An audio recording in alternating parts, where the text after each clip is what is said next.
Seguimos en ADN con el sociólogo Luis Eduardo Moraz, con el abogado Andrés Ojeda, hablando de la sociedad violenta en la que vivimos. Decía Luis Eduardo, hacía alusión al marco normativo. Es así. A mí me parece muy interesante lo que dice porque, ¿qué pasa? En Uruguay tenemos como una suerte como de necesidad constante de querer arreglar las cosas con leyes. Entonces, si me falta algo, tengo un problema, yo lo arreglo con una ley. El día de mañana va a haber una ley que nos obliga a todos a ser felices, que nos obliga a todos a no quejarnos, no sé. La realidad es que las normas son nada más que eso, normas. El apego y el respeto a las normas es una cuestión cultural. Y uno empieza a ver los quiebres culturales, y acá capaz que Luis nos puede ayudar un poco más. Antes no existía la posibilidad de que una madre de un niño fuera y le pegara un sopapo a una maestra porque faltó, porque puso una mala nota. Y eso se traduce después en otras cuestiones. Yo podré legislar desde las cuestiones más simples hasta los castigos más duros para los delitos más violentos. Ahora, la realidad es cuánto impacta eso en que se dejen de cometer. Y la realidad es terca y nos dice que, por ejemplo, si yo le aumento a 5.000 años la pena al homicida de su esposa, exesposa, pareja o expareja, si esa persona está dispuesta a suicidarse después que comete el delito, ese castigo que yo le aplique pasa a ser bastante irrelevante. Entonces, nos ponen un lío, porque habitualmente cuando queremos decir vamos a solucionar esto, le aumentamos el castigo y le agregamos una pena.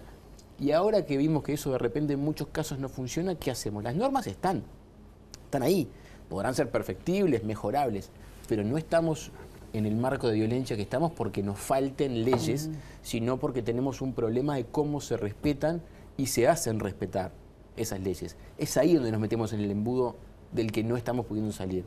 Digo, siempre fue delito matar a alguien, siempre fue delito lesionar, y sin embargo siempre ha habido leyes vinculadas al deporte, nuevas y más nuevas, y sin embargo en los estadios, hace no tanto tenemos que ver que le tiren una garrafa a un cristiano desde la arriba de la Colombia. Perdón, porque fue Peñarol por las dudas.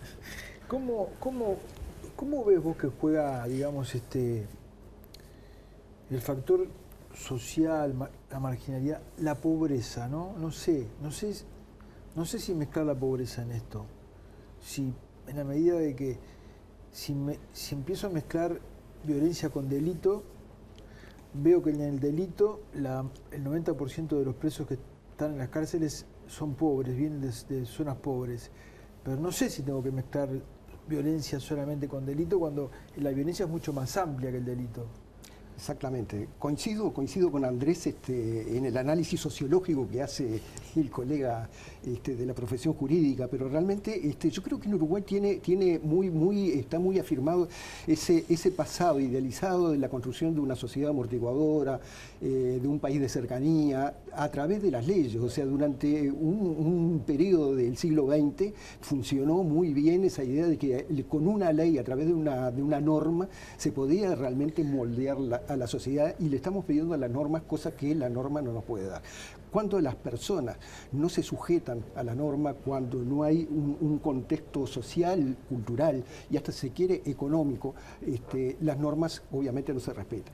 Respecto al problema de asociar la violencia en la sociedad a la situación de pobreza, de exclusión social o de marginalidad, hay que ser bastante cautos, porque los fenómenos de los cuales estamos hablando, como por ejemplo la violencia en el deporte, la violencia familiar, la violencia contra los niños, los accidentes de tránsito, las autoeliminaciones, no son necesariamente, no están vinculadas necesariamente a una situación de exclusión social. Sí lo está. Y llamativamente, si se quiere, ha desaparecido del discurso político de parte de los consensos que la sociedad una vez construyó, de la exclusión social como un factor relevante, como un factor importante en lo que tiene que ver con un tipo de violencia delictiva, que es la violencia delictiva con fines lucrativos, o sea, lo que normalmente se llama la rapiña, los hurtos o los ajustes de cuentas o sicariato. Yo creo que ahí, si se quiere, ha pasado algo muy llamativo, y es la construcción de un sujeto criminal que no tiene condicionamiento estructural. Ya no aparece la idea de la pobreza, la marginalidad o la exclusión social como formas de explicar, si se quiere, el delito, ¿sí? La única solución frente al delito contra la propiedad y contra las personas, pero vinculado con un afán de lucro, es aumentar las leyes, las sanciones penales, es incrementar el componente policial, el componente represivo, tener más cárceles a más personas por más tiempo, en las peores condiciones, y jueces más severos. Yo creo que ahí sí hay un fenómeno muy llamativo, y es dar por sentado que los fenómenos de pobreza, de marginalidad, de exclusión social ya no están presentes como un elemento a la hora de abordar el fenómeno delictivo en nuestro país. Yo te pregunto, Luis, y acá me voy a poner en abogado del diablo dos segundos, porque a veces yo comparto en 100% del discurso de que el componente represivo es uno, chiquito, dentro de todo esto. Ahora, la realidad es que la pobreza ha bajado en buena medida, el desempleo tuvo casi 10 años de estructural, nunca visto, el 5, el 6%, y los delitos violentos, está bien, con fin lucrativo, pero al fin violentos, porque las rapiñas no son un delito exclusivamente contra la propiedad, hay muchos lesionados y muertos en rapiña, hay hurtos que se complican, evidentemente hay mucha violencia que viene por ahí. Y si uno entra con Caro hoy, va a haber gente toda parecida. Chiquilines de 18 a 30 años, básicamente pobres, de las mismas zonas que están ahí por delitos de propiedad. Entonces, también yo entiendo que la respuesta quizá no sea enteramente represiva, pero está claro que la respuesta exclusivamente basada en políticas sociales, tomando en cuenta los números de pobreza que tiene el Uruguay, tampoco han dado grandes resultados. Entonces, a mí sí me arrancan a acabar las opciones, porque voy para un lado y veo que la represión no me soluciona, voy para el otro y veo que las políticas sociales puras y duras llevadas adelante, en este caso incluso hasta por gobiernos de izquierda, tampoco han rendido. Y entonces, ¿a quién me queda por ir? Porque yo fui descartando, ¿a dónde voy? Antes de comenzar el programa, hablábamos con Gabriel, compartíamos algunas experiencias de nuestra infancia, de cuando vivíamos en la zona del hipódromo de Maroña. Y yo paso por esa zona y sigo viendo la exclusión social muy fuerte. Es cierto que mejoró las políticas sociales, se redujo la pobreza, hay más empleo, todo eso es cierto, pero yo voy al núcleo duro de la pobreza y sigo viendo zonas de Montevideo donde pasaron 50 años y la cosa está igual o peor. Hay además un problema en lo que tiene que ver con el desempleo, la pobreza. Sigue siendo importante el nivel de pobreza existente en los niños. Yo siempre hago una referencia, para mí fue un maestro, el arquitecto Juan Pablo Terra, en el año 1986 publica un estudio sobre la situación de la infancia en Uruguay, analizando los datos de pobreza infantil del año 73 al 84. El 40% de los niños, decía Juan Pablo Terra, nacen, crecen, se desarrollan y se reproducen en situación de pobreza. Los uruguayos en el futuro van a tener un serio problema. Y hoy estamos viviendo aquello que vaticinó Juan Pablo Terra, si se quiere, porque continúa siendo 6-7 veces más profunda la pobreza en los menores de 5 años respecto a la población mayor de 60.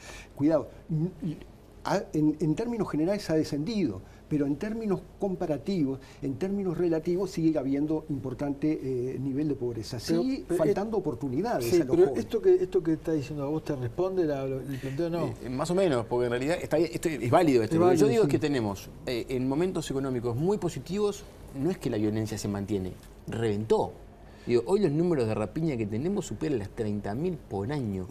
Y de repente el volumen de desempleo implicaría que mucha de esa gente que elige rapiñar perfectamente podría trabajar. No es que no tienen alternativa, entonces o rapiña o muere de hambre. No va por ahí. Parece haber algo inherente. El hambre, me gustó la palabra hambre. El hambre es otra. Bueno, por eso ahí va la historia. Consumista es otra, no es el pan con mortadela. Es el celular, no es el campeón. Un comedor popular. El hambre es otra, es el afán de consumo y la construcción de una identidad a través del acceso a determinados bienes que no los conseguís trabajando de repente o no en el mismo tiempo, horas por lo menos. en un empleo informal.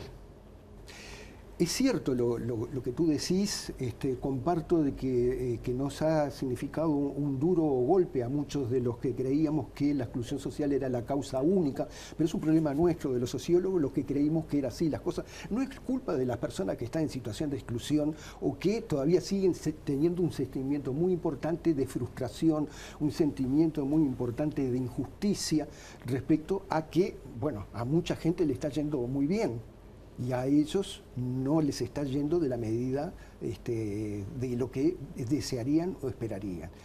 Hay un indicador claro, el 90% de los presos son pobres, están Clarísimo. en situación de extrema exclusión. O sea, yo creo que los procesos, por eso traía a colación el estudio de Juan Pablo de Terra, son de larga data. Es cierto que muchas veces en la discusión política, el ciudadano común no está dispuesto a decir, bueno, ¿cuánto tenemos que esperar para que realmente las políticas sociales, el descenso de pobreza, puedan efectivamente impactar en el nivel de delito? Pero los procesos son de largo plazo, en 30 años, donde los jóvenes menores de 25 años tienen y siguen teniendo aún hoy, siguen teniendo aún hoy, 3 y 4 veces más desempleo. O sea, si uno mira el desempleo, Sí, 9%. Los menores de 25 tienen 3 veces más de desempleo. Para ver, nos vamos a la tanda y nos vamos con esta gráfica hablando Estoy muy enojado ahora, tanda, quiero del decir. tema de la cárcel, que nos demuestra cómo no hay una mano blanda en Uruguay. Hay 11.000 presos.